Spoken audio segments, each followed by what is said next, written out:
बहुत से रिश्ते ख़त्म होने की एक वजह ये भी होती है कि एक सही बोल नहीं पाता और दूसरा सही समझ नहीं पाता। मिट्टी से फिर मिट्टी पर और फिर मिट्टी में समझ गए हो तो छोड़ दो ना मगरूरी। समंदर का पूरा पानी कश्ती को नहीं डुबो सकता जब तक कि कश्ती में दाखिल ना हो जाए। इसी तरह पूरी दुनिया की बुराई आपको नुकसान नहीं दे सकती जब तक कि आपके ज़हन और रूह पर अपना असर ना जमा दे। अपनी ज़िंदगी के बदतरीन दौर से गुज़रते वक्त एक अच्छी बात जो होती है वो ये है कि आप आखिरकार उन लोगों के चेहरे पहचान लेते हैं जिनका ये दावा होता है कि वो आपकी परवाह करते हैं।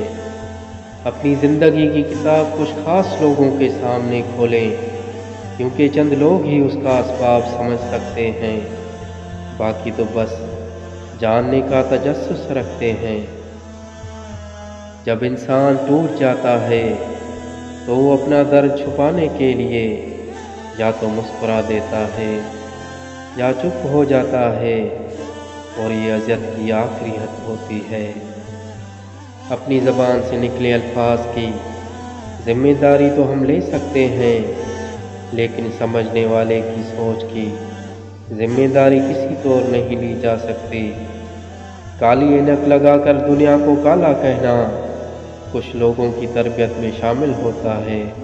जिनकी तरबियत में कमी रह जाती है वो फिर सारी उम्र लोगों पर तुहमत, किरदार कशी, ताना ज़नी, तासुब फैलाने और सुकून बर्बाद करने में पेश होते हैं। गरीब लोगों पर एहसान करो क्योंकि गरीब होने में वक्त नहीं लगता।